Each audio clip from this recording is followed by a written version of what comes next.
जीवन कई बार हमें ऐसे रास्तों पर ले जाता है जहां हम खुद को असहज, अनिश्चित और दूसरों से अलग थलग महसूस करते हैं। But be happy if this happens, क्योंकि ये रास्ते ही सबसे स्पष्ट संकेत होते हैं कि आप सही दिशा में आगे बढ़ रहे हैं। दरअसल जब आप अकेला और परित्यक्त महसूस करते हैं तो यह आम धारणा बनती है कि शायद आपने गलत रास्ता चुना है। शायद आप संकेतों को अनदेखा कर गए हैं, या आप जो संघर्ष कर रहे हैं वह आपकी असफलता का सबूत है। लेकिन शायद ही आपने कभी इस तरफ गौर किया हो कि अक्सर ऐसा होता है कि सबसे कठिन और कष्टदायक क्षणों से निकलने के बाद ही आप अपनी लाइफ में किसी नए विकास और परिवर्तन के रास्ते पर आते हैं। यह बड़ी नॉर्मल सी बात है कि जब आप एक ऐसे रास्ते पर चल रहे होते हैं जिस पर पहले बहुत कम लोग चले हैं, तो परित्यक्त और खोया हुआ महसूस करना स्वाभाविक है।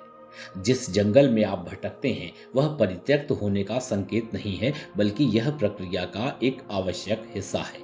सोचिए कि जैसे आप कहीं जा रहे हैं और रास्ता भटक गए हैं। जैसे ही आपको ये आभास होता है कि आप रास्ता भटक गए हैं, आप हर कदम सोच समझकर उठाने लगते हैं। हर निर्णय आपको भारी लगने लगता है और आपके आसपास की खामोशी आपको अपने अंदर के डरों का सामना करने के लिए मजबूर करती है। आध्यात्मिक जागृति के रास्ते में इसी कश्मकश के दौरान ही आप खुद से अपने भविष्य को आकार देने वाले प्रश्न पूछना शुरू करते हैं। मैं कौन हूँ? मैं कहाँ जा रहा हूँ? यह यात्रा इतनी कठिन क्यों लगती है? इन सवालों के जवाब ही मिलेंगे आपको आज के इस वीडियो में। अगर उत्तर आपकी सोच से मिलते जुलते मिले तो कृपया मुझे कमेंट करके बताइएगा ज़रूर।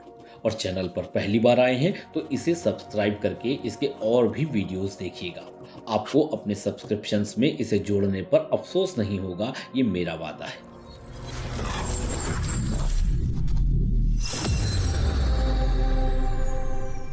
ये सवाल तब नहीं आते जब सब कुछ आसान और स्पष्ट होता है।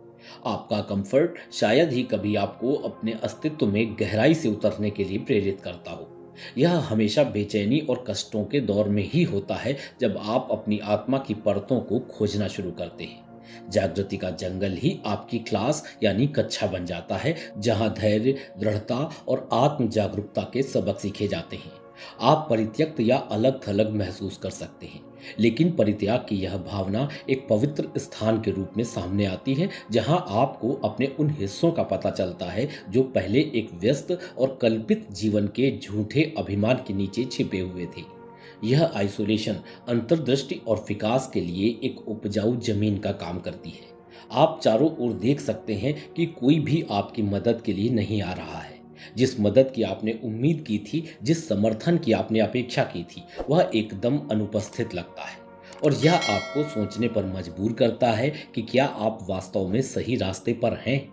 लेकिन क्या होगा अगर कोई आने वाला ही ना हो?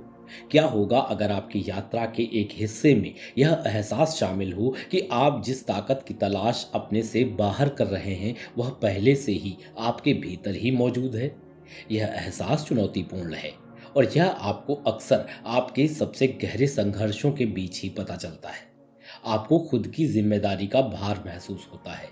यह एक परेशान करने वाली और कड़वी सच्चाई है कि ऐसे क्षणों में कोई भी दूसरा आपको आगे नहीं ले जा सकता।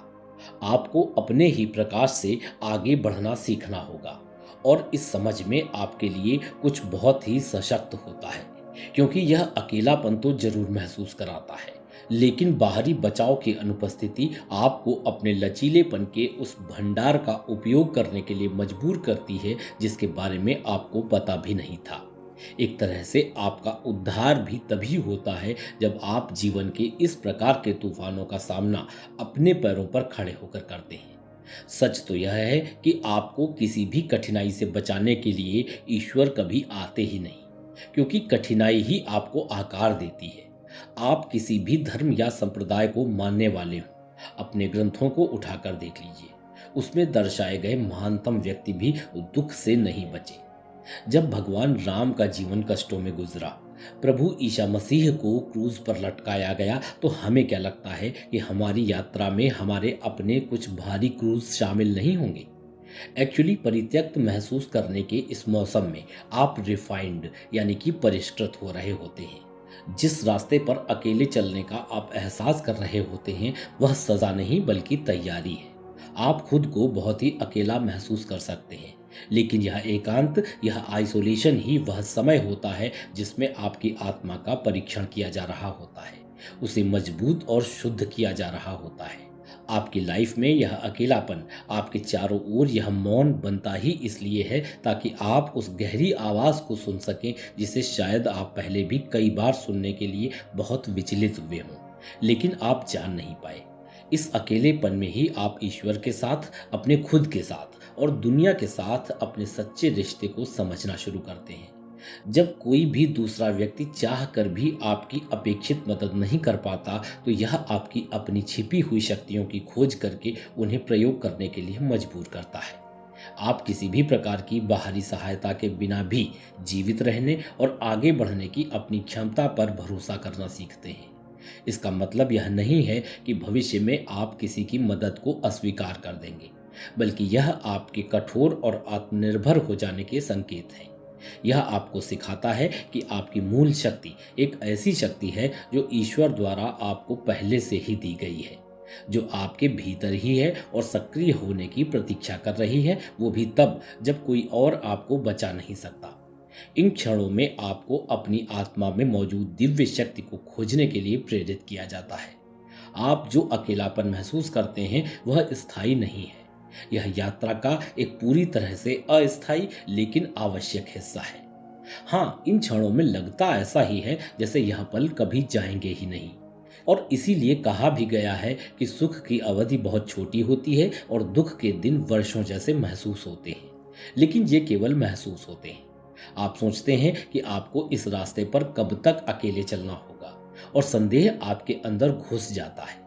फिर भी यह ठीक इसी अकेलेपन में ही है कि आप अपने और ईश्वर के साथ एक गहरा संबंध बनाते हैं। बाहरी शोर के बिना, रोजमर्रा की जिंदगी के विकर्षणों के बिना आप चीजों को और अधिक स्पष्ट रूप से देखना शुरू करते हैं। आगे का रास्ता आसान नहीं हो सकता है, लेकिन शांति में आप उन संकेतों को नोटिस करना शुरू करते हैं जिन्हें पहले आप नहीं देख पाए थे। आप एक आंतरिक कंपास विकसित करते हैं जो बाहरी मान्यता या अनुमोदन से नहीं, बल्कि आपके उद्देश्य की गहरी जानकारी से निर्देशित होता है। जिन क्षणों में आप सबसे अधिक अकेला महसूस करते हैं, उन्हीं पलों में आप ईश्वर के सबसे करीब खींचे जा रहे होते हैं। जिन भी लोगों को ज्ञान प्राप्त होना बताया जाता है, जैसे कि गौतम बुद्ध, ईसा मसीह, लल्ला, इन सबको ज्ञान जंगल के एकांत में ही प्राप्त हुआ था। एकांत त्याग जैसा लग सकता है, लेकिन वास्तव में यह ईश्वर के साथ अंतरंगता का निमंत्रण है। जब सांसारिक आराम और ज्ञान के सभी बाहरी स्रोत दूर हो जाते हैं, तो आपके पास सिर्फ यह सच्चाई रह जाती है कि ईश्वर हमेशा आपके साथ रहते हैं, आपके भीतर निवास करते हैं, आपके अंदर चल रहे दुनियावी शोर के शांत हो जाने का इंतजार करते हैं ताकि आप उनकी आवाज सुन सकें। तब भी जब यहाँ असहनीय रूप से अकेलापन महसूस हो रहा हो, याद रखें कि आप वास्तव में अकेले नहीं हैं। सही लोग और सही सपोर्ट सही समय पर अपने आप आपके जीवन में आएंगे। लेकिन अभी के लिए यात्रा का यह हिस्सा खुद पर भरोसा करना, आपकी आंतरिक शक्ति पर भरोसा करना और ईश्वर के साथ एक ऐसा रिश्ता बनाने के लिए है जो दूसरों की उपस्थिति पर आधारित न हो, बल्कि आपकी अपनी आत्मा की सच्चाई पर आधारित हो। आपके जीवन में अब आगे जो भी रिश्ते आने वाले हैं, वे तब आएंगे जब आप वे सबक सीख लेंगे जो केवल अकेलेपन में ही सीखे जा सकते हैं। आपका हर कदम परित्यक्त या अलग थलग महसूस करने का हर पल आपको किसी बड़ी चीज के लिए तैयार कर रहा है। अब आप जिन संघर्षों का सामना कर रहे हैं, वे वही आग है जो आपको उस व्यक्ति के रूप में ढाल रही है जो आपको अपनी यात्रा के अगले चरण के लिए होना चाहिए। आप भले ही इसे देख नहीं सकते, लेकिन ये असहज संकेत, खोया हुआ, परित्यक्त या अकेला महसूस करना, वही संकेत हैं कि आप सही रास्ते पर हैं। वे आपको एक ऐसे व्यक्ति के रूप में आकार दे रहे हैं जो आपके अपने भविष्य का भार उठा सकता है। कोई ऐसा व्यक्ति जो न केवल जीवित है, बल्कि प्रतिकूल परिस्थितियों के बीच भी फल फूल रहा है। यह रास्ता हालांकि असुविधाजनक है, लेकिन यह आपको ठीक वहीं पर ले जा रहा है जहां आपको जाना है।